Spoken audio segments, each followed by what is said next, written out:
All right, buckle up, everybody. We're diving deep into the world of Venom. Specifically, his last dance. Venom, The Last Dance, the final film in the trilogy. It hit theaters just a few weeks ago, and well, we've got a lot to unpack. Yeah, this one really takes Eddie and Venom's relationship to a whole new level. I mean, we get the action, we get the laughs, but it gets pretty deep, too. It does. Like, right off the bat, you've got Eddie and Venom on the run. Not just from, the usual cops and bad guys, but from other symbiotes, too. Talk about pressure. Oh, yeah. They're basically fugitives, right? Yeah. Stuck between a world that fears them and their own kind that sees them as a threat. It's like the ultimate test of their bond. Exactly. Yeah. And when you're dealing with a creature like Venom who's essentially immortal, this whole last dance thing takes on a whole new meaning, right? We basically think, what even is the future for me like Venom? And this film doesn't shy away from those big questions either. It goes way deeper than just the superpowers and the cool, symbiote effects. We're talking about the emotional, the psychological connection between Eddie and Venom, codependency, questions of identity, even the nature of consciousness.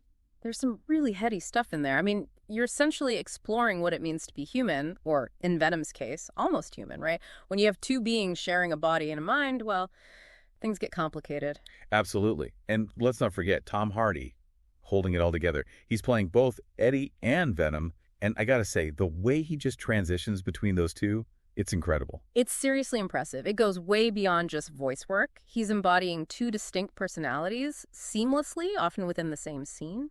It's a testament to Hardy's talent that Venom is, well, he's an icon now. He really is. That blend of menace and humor, it's just so unique.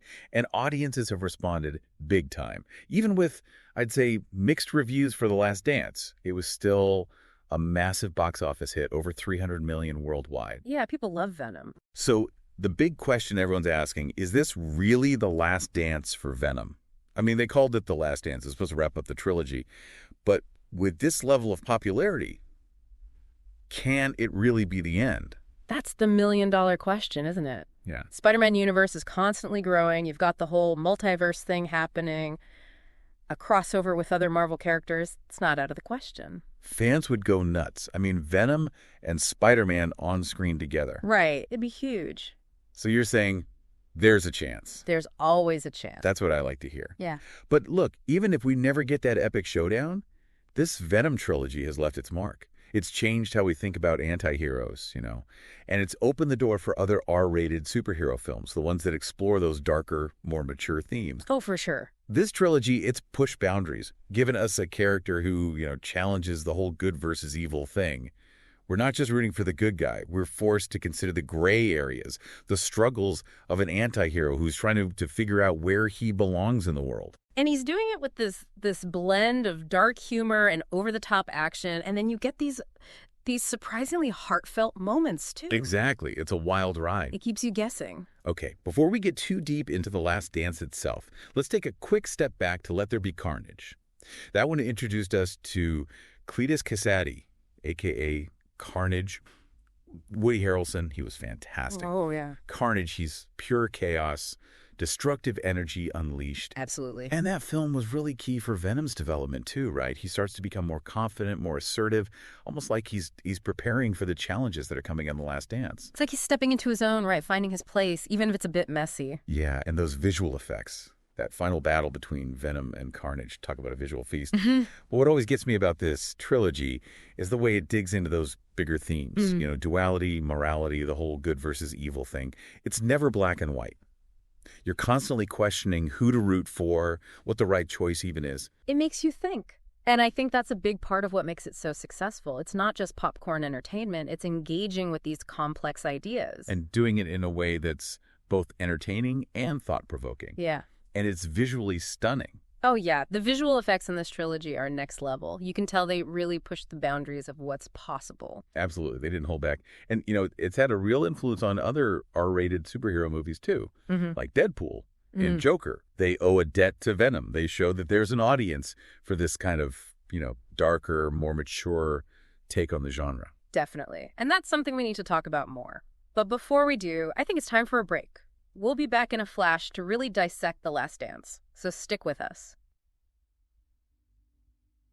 Welcome back, everybody. We left off talking about how Let There Be Carnage kind of set the stage for The Last Dance, and how Venom has really changed what we think of when we think anti-hero. He's not exactly your Boy Scout superhero, right? Like, yeah, there's good in there, but he's chaotic and unpredictable and sometimes just plain selfish. He keeps you on your toes, that's for sure.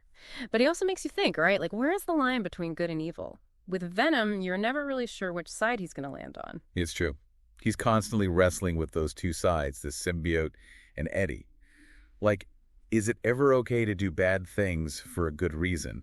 Can an alien being like Venom even grasp human ideas of ethics?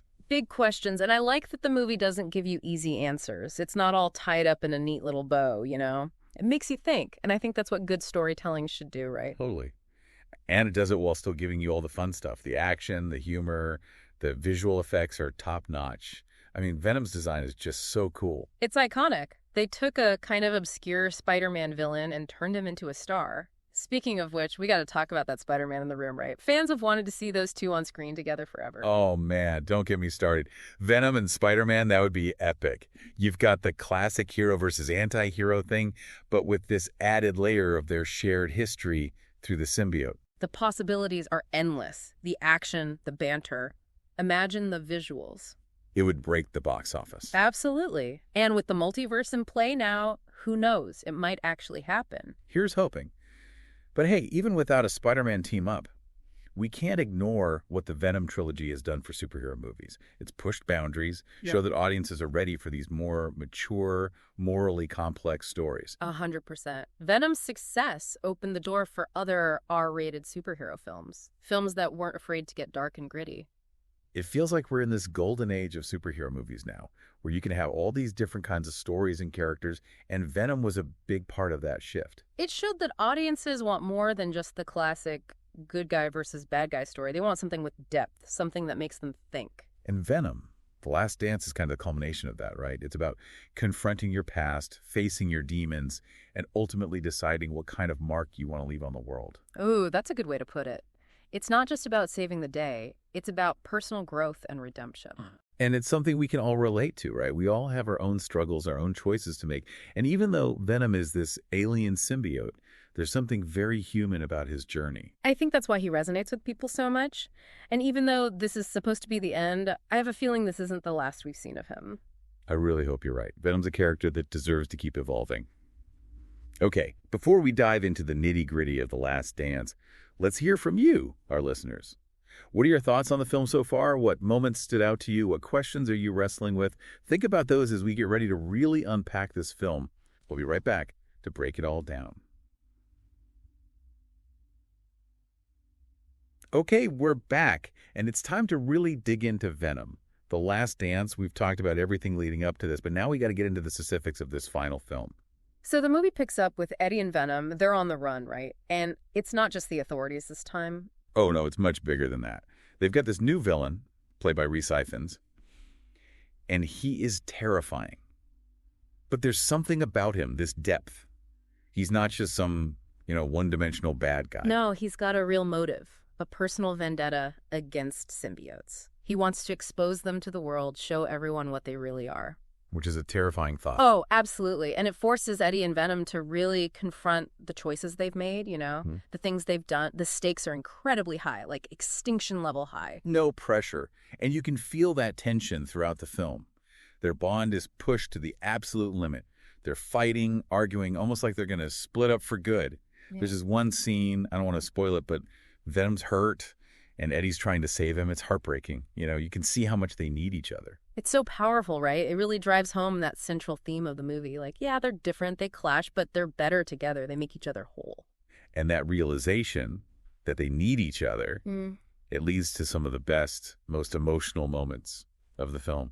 And then, of course, you've got that final showdown. I mean, visually, it's spectacular. Venom versus this villain and the fate of, well, everything is on the line. It's epic. And I'm not going to give anything away, but that ending, it's satisfying, but it also leaves you thinking. Like, there's the sense of closure, but also this feeling that maybe, just maybe, this isn't the end. Which is what we're all hoping for, right? Oh, absolutely. I don't think anyone's ready to say goodbye to Venom just yet.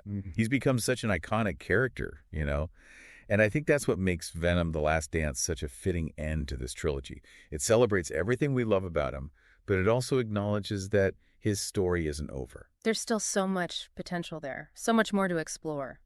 So as we wrap up this deep dive into the world of Venom, what are some of the big takeaways? What do we want our listeners to remember? Well, first of all, Venom. The Last Dance, it delivers. It's a wild ride, full of action, humor, and some really touching moments.